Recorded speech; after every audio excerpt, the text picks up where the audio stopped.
Donc, rebonjour tout le monde.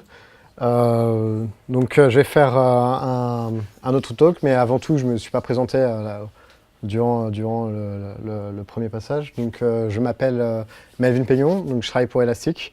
Je suis Education Engineer pour Elastic.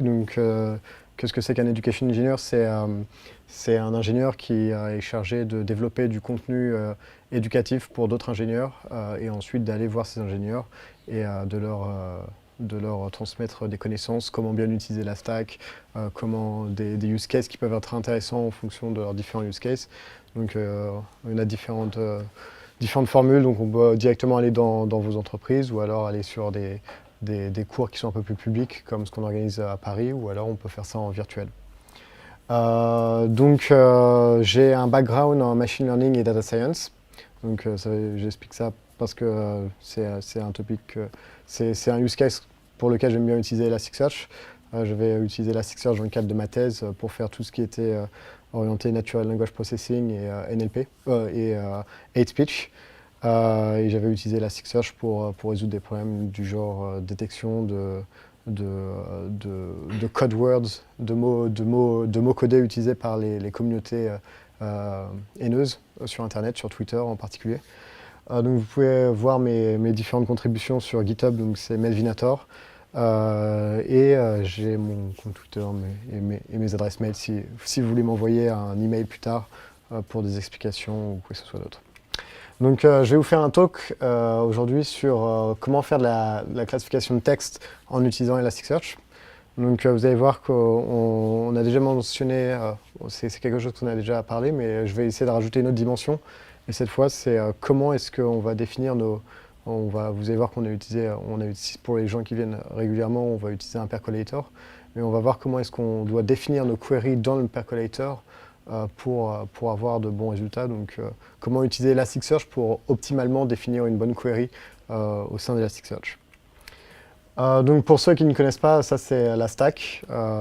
J'aime toujours bien la présenter avant de commencer parce qu'il y a souvent des gens qui s'intéressent juste à un certain produit mais qui ne connaissent pas les autres produits. Donc on a Elasticsearch qui est vraiment le cœur de la stack, qui est un moteur de recherche, qui va vous permettre de rechercher dans vos documents. Qui vous permettent de faire de l'analytique, ce genre de choses. On va avoir Bits et Logstash qui vont vous permettre de processer des données. Donc on va récupérer des données, par exemple avec Bits. C'est des agents qui sont très légers, que vous pouvez installer sur différentes machines, qui vont collecter des métriques ou des logs ou des fichiers, qui vont lire des fichiers et vont les envoyer directement dans Logstash ou dans Elasticsearch en fonction de vos besoins. Et on a Logstash qui va être orienté plus ETL. Par exemple, si vous avez des données dans une base de données, vous allez utiliser Logstash pour collecter des données depuis une base de données ou depuis Twitter, par exemple. Il y a plein de différents inputs pour Logstash qui va vous permettre de prendre des données d'un certain data source et les déplacer à un autre endroit et éventuellement faire des modifications dessus dans une partie qui s'appelle les filters. Et en haut de ça, on va avoir Kibana. Kibana qui va être un peu l'interface utilisateur de la stack, qui va vous permettre de visualiser vos données, gérer les différents composants comme Elasticsearch, par exemple, voir comment se comporte votre Elasticsearch, comment se comportent vos différents pipelines, les bits, les Logstash, etc. Et ensuite, on va avoir un set de plugins qui va s'appeler Xpack, qui va contenir des choses comme la sécurisation de votre cluster, donc tout ce qui est encryption des communications entre vos différents nœuds, ou la gestion de rôles.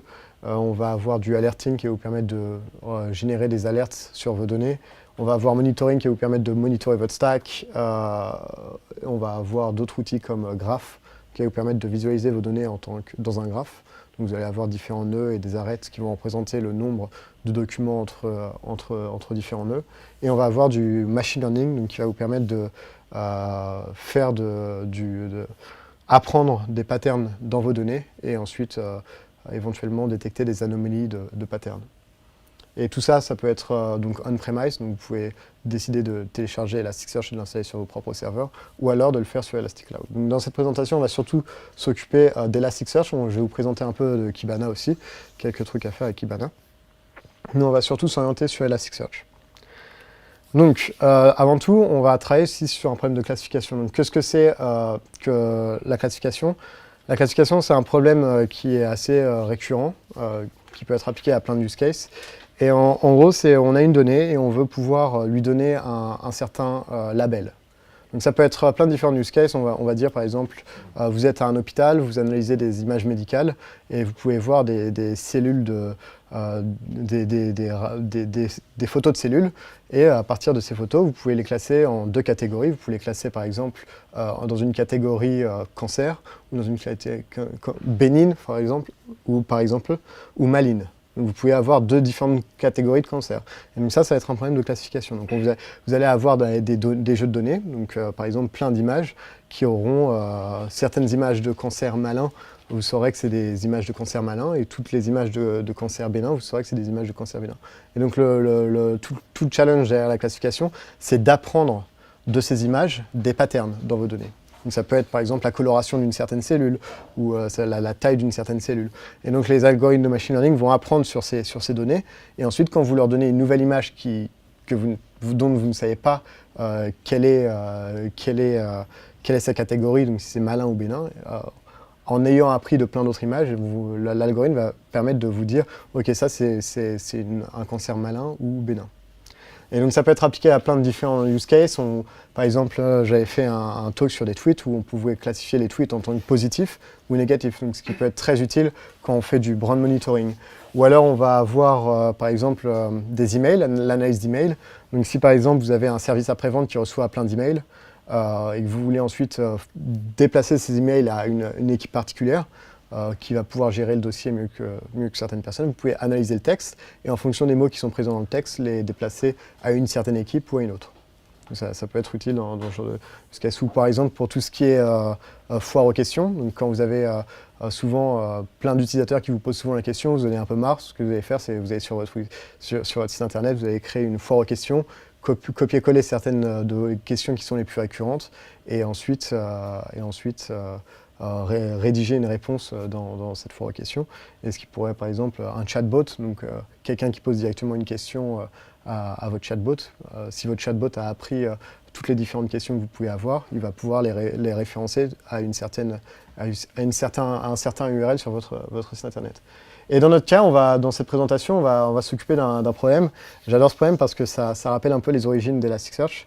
À l'origine, Shai Bannon, qui est le fondateur, le CEO de la compagnie, avait décidé, voulait fabriquer un moteur de recherche pour sa femme, parce qu'elle était très intéressée pour devenir chef. Et donc il s'est dit, j'aimerais bien pouvoir créer un moteur de recherche qui va me permettre à ma femme de taper certains ingrédients, et moi je vais pouvoir lui fournir une liste de recettes qui va correspondre à tous les ingrédients dont elle a dans le frigo, par exemple. Et du coup, on va travailler avec un jeu de données qui va répertorier plein de recettes de cuisine, donc des ingrédients de différentes recettes de cuisine.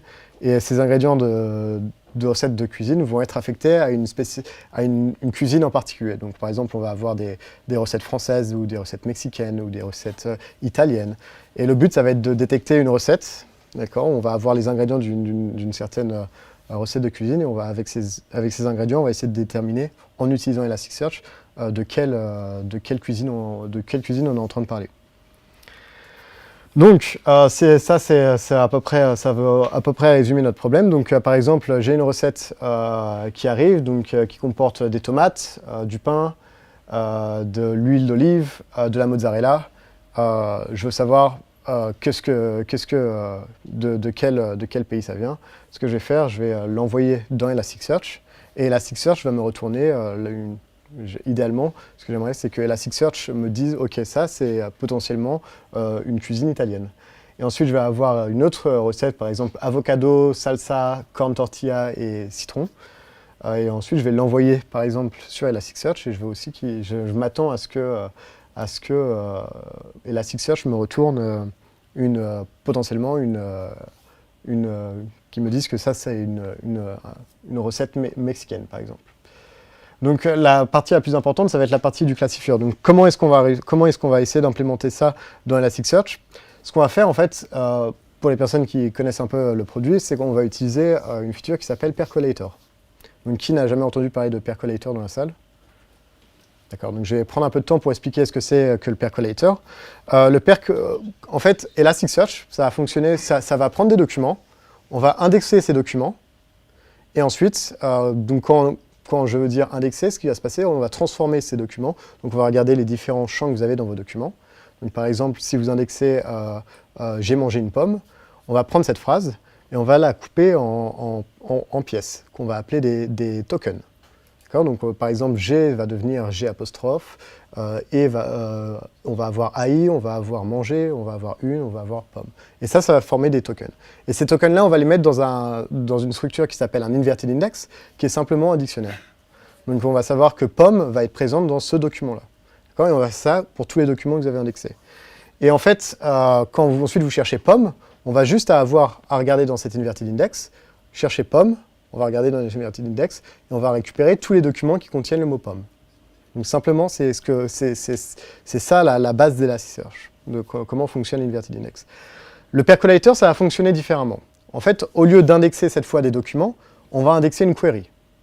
Donc par exemple, cette fois, je vais indexer une query donc, qui va être, je vais indexer une query, je cherche le mot pomme, et une fois que je vais indexer un document qui va contenir le mot pomme, cette fois, Elasticsearch, au lieu de me retourner des documents, il va me retourner, tu as cette query qui va matcher ce document-là. Et donc c'est ce mécanisme-là qu'on va utiliser pour faire notre classifier en utilisant Elasticsearch. Donc on va indexer des queries qui sont descriptives de toutes nos recettes de cuisine, de tous nos différents types de cuisine.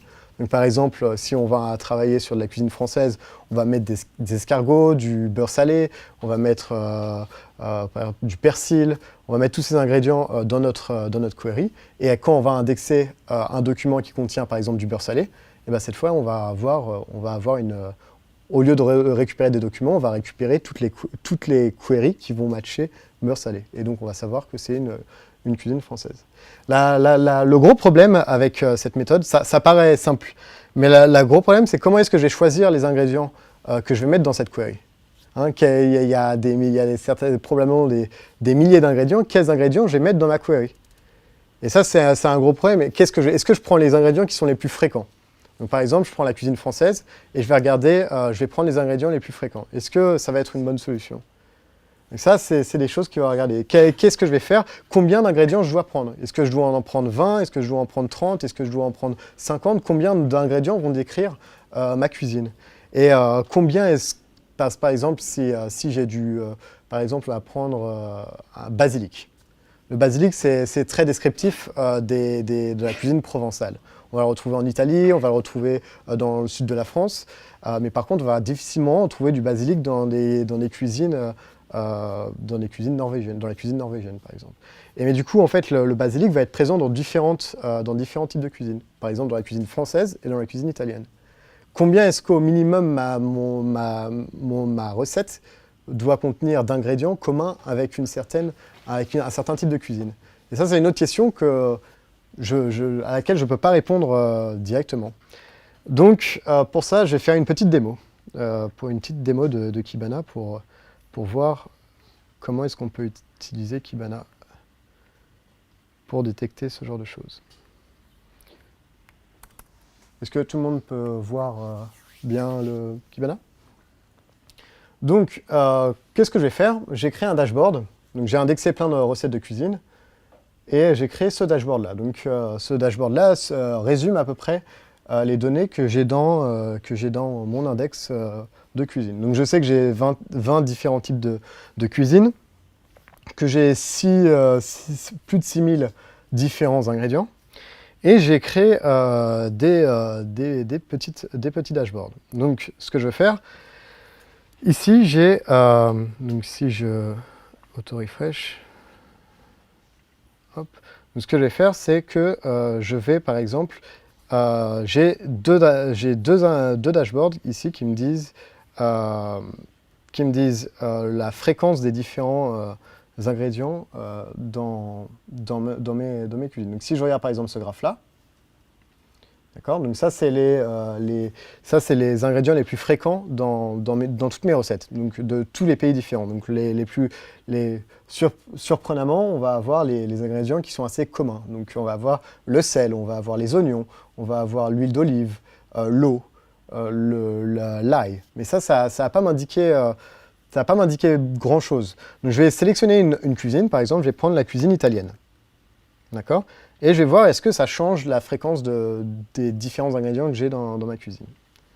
Je vais prendre la cuisine italienne, et cette fois, si je regarde les ingrédients les plus fréquents pour la cuisine italienne, donc tous mes dashboards vont être actualisés, je vais avoir, pareil, du sel, de l'huile d'olive, de l'ail. Et je vois que c'est pas...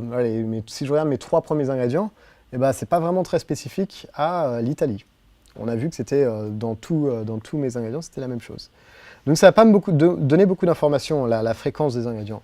En revanche, si je descends, je vais regarder ces graphes-là. Qu'est-ce que c'est que ces graphes-là?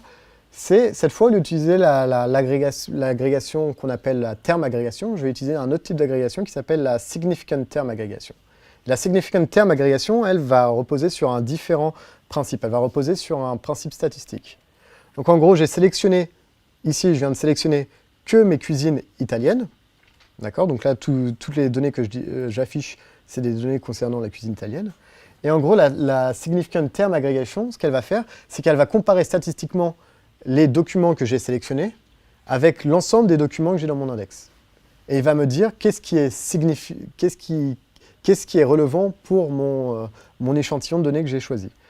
Donc par exemple, si je regarde là, les ingrédients qui sont, en anglais on dit significant, pour la cuisine italienne, je vais avoir cette fois le parmesan, l'huile d'olive, l'extra virgin olive oil, du basilic, du parmesan encore, de la mozzarella. Et ça, c'est des ingrédients déjà qui me parlent plus pour la cuisine italienne. Donc déjà, je vois que pour moi, c'est beaucoup plus intéressant. Donc, je vois que ces ingrédients, éventuellement, je pourrais peut-être les utiliser pour faire... je pourrais éventuellement utiliser ces ingrédients pour faire mon classifieur. Donc, par exemple, je vais utiliser pour chacune de mes cuisines dans mon index, je vais faire une significant term agrégation, récupérer, je ne sais pas moi, les 20 ingrédients les plus significants et les mettre dans mon classifieur et espérer que ça matche. Seulement, en machine learning, c'est pas aussi simple. Donc, j'ai pas envie juste de choisir mes features basées sur des statistiques. Donc, je vais rajouter une étape supplémentaire et cette fois, en fait, au lieu de choisir mes ingrédients juste basés sur mon agrégation de ma significant term agrégation, ce que je vais faire, c'est que je vais utiliser une méta-heuristique. Donc, qu'est-ce que c'est qu'une méta-heuristique? Une méta-heuristique, ça va être un algorithme qui ne va pas chercher à trouver la meilleure solution dans l'ensemble des solutions possibles, parce que ici, mon problème, c'est un problème qui a plein de permutations possibles. Donc, par exemple, je vais pouvoir mettre du parmesan avec de la mozzarella et de l'huile d'olive, ou alors juste mettre du parmesan sans mozzarella, mais avec de l'huile d'olive. J'ai plein de possibilités possibles, et donc du coup, si je cherche la possibilité la plus optimale dans mon ensemble de données, ça va être très long. Donc, au lieu de faire ça, je vais pouvoir utiliser ce qu'on appelle une méta-heuristique. Et plus précisément, je vais utiliser un algorithme génétique. Et ça, c'est les différentes étapes de l'algorithme génétique. Donc la première étape, ça va être l'initialisation. Qu'est-ce que ça va faire, l'initialisation? C'est que je vais générer des exemples de queries pour une cuisine en particulier aléatoirement. Donc par exemple, je vais générer 20 différentes queries possibles. Et ces 20 différentes queries, je vais calculer leur précision et leur recall. D'accord? Et leur recall. Donc pour évaluer la qualité d'une recherche dans Elasticsearch, on se base souvent sur 2 facteurs. La précision. Donc la précision, c'est, OK, je veux être très précis, donc je vais donner cet exemple, je cherche tous les documents qui contiennent Star Wars, qui parlent de Star Wars. Donc si je donne Star Wars, je vais récupérer tous les documents qui vont contenir les 2 mots Star et Wars. D'accord? Donc tous mes documents. Et si j'ai un document, par contre, qui va parler de Star Wars, mais qui ne parle pas du tout du film Star Wars, donc par exemple, ça peut être une poésie, The War Under the Star, c'est pas du tout par rapport à Star Wars, mais ça va quand même matcher, parce qu'il y a les 2 mots Star et Wars. Donc là, c'est pas une bonne précision, parce que ce document-là ne devrait pas être dans mon ensemble de résultats. Et une autre unité de mesure, c'est le recall. C'est combien de documents parlent de Star Wars, mais qui n'ont pas été récupérés par ma recherche. Donc par exemple, si quelqu'un écrit un article de blog sur Padmé qui est un caractère de Star Wars, un personnage de Star Wars, il parle juste de Padmé, il ne va pas mentionner Star ou Wars, mais du coup ce document-là, je vais le louper, parce qu'il ne contient pas Star Wars. Donc là, je vais avoir un mauvais recall. Et le but, c'est d'avoir une bonne précision et un bon recall. Donc je vais essayer d'optimiser ces deux attributs, donc la précision et le recall, sur ma population. Donc je vais générer mes 20 solutions aléatoires et je vais calculer la précision et le recall pour ces 20 solutions. D'accord? Et je vais les ordonner en fonction de leur performance pour la précision et le recall. Donc je vais avoir une liste ordonnée de 20 différents éléments avec une précision et un recall qui lui sont affectés. Et ça peut ressembler, une solution peut ressembler à ça, par exemple. Donc ça peut ressembler, ok, corn tortilla, ok, dans cette solution-là, je mets de la corn tortilla. Par contre, je ne mets pas de salsa. Par contre, je vais mettre de l'avocat. Pas de flour tortilla, mais je vais mettre des haricots noirs. Et ensuite, je vais mettre un minimum match à 2. Donc ça veut dire que je veux au moins que deux ingrédients soient présents pour que mes documents matchent cette query. Donc ça peut être un exemple de solution, par exemple, aléatoire que je vais générer. Donc je vais en générer 20 et je vais les mesurer. Je vais mesurer leur performance. Et ensuite, je vais prendre les 10 meilleurs, par exemple. Je vais prendre les 10 meilleurs et ils vont générer ma nouvelle population. Donc comment est-ce qu'ils vont générer ma nouvelle population? Donc, je vais avoir 10 éléments et ce que je vais faire, c'est que je vais les croiser ensemble. Donc à quoi ça ressemble un croisement? Ça ressemble à ça. Donc on va dire que je prends deux éléments, celui-là, le premier et le deuxième, celui-là en vert et celui en jaune, dans l'exemple du haut. D'accord? Ça va représenter mes parents. Je vais les diviser en deux et ensuite je vais les croiser. Je vais croiser leurs features. Donc je vais ensuite générer des enfants basés sur ces deux parents. Et ensuite je vais recalculer leur précision et leur recall. D'accord? Donc ils vont me donner un score. Et là encore, du coup, je vais refaire une phase de lexique. Donc j'ai de nouveau 20 éléments, parce que 10 parents vont générer 10 enfants. Donc ça me refait une population de 20. Et je vais les retrier en fonction de leur précision et leur recall. Et je vais reprendre les 10 meilleurs. Et ainsi de suite. Et je vais itérer jusqu'à temps que ma population n'évolue plus, qu'ils aient atteint une valeur optimale. Et maintenant ça me dit, je vais regarder les bits, et ensuite je vais dire, ok, donc il me faut de l'avocat, il me faut par exemple des black beans, il me faut de la salsa pour décrire la cuisine mexicaine. Et ensuite, c'est ces ingrédients-là que je vais indexer dans mon percolator. Donc pour vous donner un exemple, j'ai lancé cet algorithme, d'accord, et je vais aller dans ma console de développement. Et j'ai beaucoup de trucs dans ma console de développement. Et je vais créer un index. Donc là, je vais créer un index qui va contenir mon percolator. D'accord? Donc ce qui va contenir mes queries. Et je vais indexer, par exemple, une query qui est descriptive de la cuisine mexicaine. Donc je vais prendre les significant ingrédients, lancer mon algorithme génétique sur par exemple, les 100 ingrédients les plus significants pour la cuisine mexicaine. Et on va me dire qu'il faut, par exemple, de la corn tortilla, du salsa, de l'avocat, et ainsi de suite. Il va me donner, par exemple, ici, il doit y avoir à peu près 60 ingrédients. Des 100 que je lui ai donnés, il va en sélectionner 60. Je vais indexer cette query. Et maintenant, je veux tester, ok, maintenant j'ai cette recette mexicaine. D'accord? Donc j'ai cette recette mexicaine. Je veux tester quelle query ça va matcher dans mon index. Donc je vais lancer ma percolation.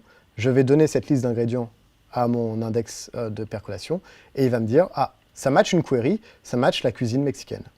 Et maintenant, je vais pouvoir dire, ok, Elasticsearch me retourne la cuisine mexicaine et du coup, je vais pouvoir mettre sur mon document la cuisine mexicaine et dire que cette recette est mexicaine et directement indexée. Donc, à la fin de la journée, ce qu'on va avoir, c'est une architecture qui ressemble à peu près à ça. Si je retourne sur mon slide, on va avoir à peu près une architecture qui ressemble à ça. Donc, je vais indexer mon training set, donc qui est toutes mes recettes qui ont des cuisines en particulier. Donc, je vais indexer toutes ces recettes dans mon Elasticsearch. Et ensuite, je vais avoir mon genetic algorithm, mon algorithme génétique, désolé, qui va récupérer pour une certaine cuisine. D'accord, il va calculer les ingrédients qui sont le plus significants. Et ensuite, on va lancer toute cette partie algorithme génétique sur ces ingrédients-là. Et on va pouvoir générer une query qu'on va pouvoir indexer dans Elasticsearch, dans une percolation. Et ensuite, quand j'ai une nouvelle recette de cuisine qui arrive, je vais pouvoir juste la tester contre mon index de percolation. Ce qui est bien avec les algorithmes génétiques, c'est des algorithmes qui sont dits évolutifs. Et c'est des choses qu'on veut monitorer. Et en fait, dans mon script qui décrit mon algorithme génétique, ce que je peux faire, c'est évaluer l'évolution de ma query, par exemple. Comment est-ce que ma population se comporte? Est-ce que j'ai bien une convergence d'une solution idéale? Et donc, je vais pouvoir monitorer tout ça, et je vais pouvoir, par exemple, créer une visualisation qui va monitorer l'évolution de ma performance. Donc, j'ai créé une visualisation qui va monitorer, par exemple, ici, la cuisine mexicaine. D'accord? Donc ça, c'est l'évolution des différents attributs de ma cuisine. Donc il y a plusieurs, vous pouvez voir qu'on a plusieurs courbes ici. Donc on a ce qui est assez intéressant, c'est la courbe verte. La courbe verte, c'est, vous vous souvenez que j'ai à peu près 20 éléments dans ma population, et chacun de ces éléments est une query éventuelle, avec un minimum should match que j'ai mis à random. Ça peut être 1, ça peut être 2, ça peut être 3, ça peut être 4, ça peut être 5. Vous pouvez voir qu'au début, on a un minimum should match qui est très élevé, en moyenne à 5. Et dès les premières itérations, il va voir que ceux qui ont un minimum should match qui est très élevé, ils vont avoir une très mauvaise précision et un très mauvais recall. Donc tous ces éléments-là vont être supprimés. On va être remplacés par les éléments qui ont un faible minimum should match. Et vous pouvez voir qu'on va tomber très rapidement sur un minimum should match qui vaut à peu près 2. D'accord? Et ensuite, on peut analyser, par exemple, si on veut regarder juste l'évolution de mon recall, c'est la courbe violette. On peut voir que j'ai une courbe qui est celle-là, qui évolue assez, et qui va continuer à monter, monter, monter, et ensuite qui va stagner à un certain niveau. Et la précision, on va avoir à peu près le même comportement, qui va évoluer au début, et ensuite à la fin, qui va stagner. Donc ça veut dire qu'ici, on a atteint une population idéale, donc qui ont tous à peu près la même query, qui a la même précision et le même recall. D'accord? Donc vous pouvez voir qu'il y a aussi deux autres courbes ici. Donc il y a une courbe bleue et une courbe rouge. Et la courbe bleue, si vous regardez, elle mentionne F1 average. Donc la F1 average, en gros, ça va être la combinaison, ça va être la somme harmonique, la moyenne harmonique de la précision et du recall. Donc c'est plus facile à monitorer une seule unité de mesure que plusieurs. Donc on va faire la moyenne harmonique de la précision et du recall. Et on va les mixer dans une seule unité de mesure qui sera la moyenne, la somme, l'harmonique average, F1. Donc vous pouvez voir que le F1 score, à la fin, il stagne vraiment, on a vraiment une belle ligne de conversion. Ce qui est aussi intéressant, et ce que j'aime bien voir, c'est ici, c'est comme il y a un aspect aléatoire dans l'algorithme génétique, parfois mon minimum should match, je vais dire, ok, aléatoirement, tu vas peut-être changer. Par exemple, une fois toutes les 100 itérations, tu vas changer le minimum should match, aléatoirement. On va avoir une valeur qui sera plus élevée. Ici, on peut voir qu'il y a ce phénomène qui se passe. On peut voir que le minimum should match évolue. Donc, qu'est-ce qui se passe quand le minimum should match évolue? C'est-à-dire que, par exemple, on est à une moyenne de 2, et on va passer, par exemple, à une moyenne qui sera un peu plus élevée. Donc, on va dire 3 ou 4. Quel est l'impact d'augmenter le minimum should match? L'impact, ça va être qu'on va améliorer la précision. Parce qu'on veut être plus précis. Le minimum should match, c'est au lieu d'accepter seulement 2 ingrédients, on va dire qu'il faut au moins 4 ingrédients pour pouvoir être classifié. Et en fait, ce qui va se passer, c'est qu'on va améliorer la précision. Mais quand on améliore la précision, on va mettre le recall moins bien. Donc vous pouvez voir si quand le minimum should match augmente, on peut voir que la précision va aussi un peu avoir un bump. Et on peut voir aussi que le recall va aussi avoir un peu un creux. C'est pour ça que c'est assez important de monitorer les algorithmes génétiques. Ils peuvent toujours avoir un comportement qui peut être aléatoire et assez intéressant. Très bien. C'est bientôt temps pour l'épisode.